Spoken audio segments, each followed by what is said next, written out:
Buongiorno a tutti ragazzi, oggi nuovo video per la nostra rubrica vlog vita da negozio. Vogliamo rispondere a una domanda che ci fate molto spesso in negozio: quanto devo irrigare le mie piante? Vai con la sigla.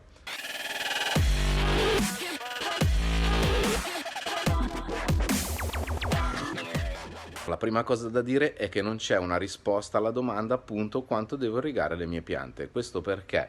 Perché le innaffiate vanno adattate in base allo stadio di crescita della pianta e in base al microclima. Quindi una pianta più piccola berrà di meno, una pianta più grande berrà di più, se ci sarà più caldo bisognerà innaffiare di più, se ci sarà meno caldo bisognerà innaffiare di meno. La tecnica che noi usiamo, che ci troviamo molto bene e che vi consigliamo, è quella del wet and dry, quindi bagno bene e aspetto che si secca il substrato prima di andare a fare una nuova irrigata. Innanzitutto significa bagnare bene tutto il vaso, quindi bagnare bene con il litraggio giusto per il vaso che si ha, fino a che non esce un goccino dal sottovaso. Quindi anche quando si chiede quanta acqua devo mettere, va in base al vostro vaso. Però se voi innaffiate bene tutto il vaso fino a che non esce un goccino dal sottovaso, avrete bagnato tutta la terra, la radice non troverà mai il secco. Poi, facendo seccare il substrato prima di andare a fare la nuova innaffiata, fa sì che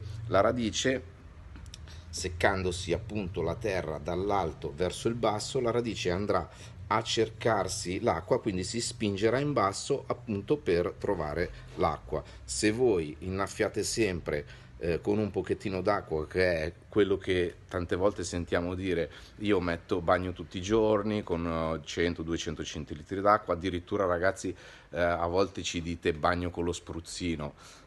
Proprio è una tecnica che non si usa, non va bene. Cosa succede se voi bagnate sempre e resterà sempre bagnato il primo pezzo di terra? Che la radice rimarrà sempre qua, perché le piante sono intelligenti, quindi essendoci l'acqua non andrà a espandersi, innanzitutto perché espandendosi troverebbe il secco, e seconda cosa perché essendoci sempre l'acqua appunto nel primo pezzo di terra, la radice dice vabbè, io sto qua, non vado a prendermi l'acqua appunto in basso. Invece, facendola seccare bene la terra dall'alto verso il basso, appunto la radice andrà a spingersi bene giù, quindi più cresce sotto e più cresce sopra. Facendo seccare bene il substrato ci sarà un ottimo scambio aria-acqua, è quello che le radici vogliono.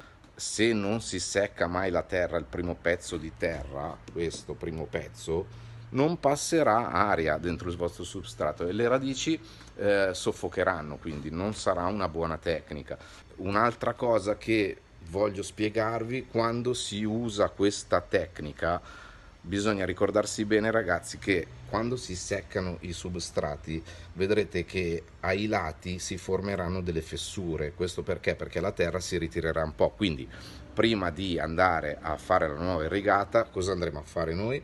Andremo a schiacciare la nostra terra ai lati del vaso, di modo che quando innaffieremo l'acqua non andrà subito a infilarsi dentro le fessure e non andrà subito nel sottovaso, perché tante volte, se non viene fatta questa cosa qui, ti dico ma io ho messo mezzo litro d'acqua in un vaso da 11 litri e mi è uscita subito nel sottovaso, si sarà infilata dentro le fessure, vi sembrerà che avrete bagnato bene ma non è così.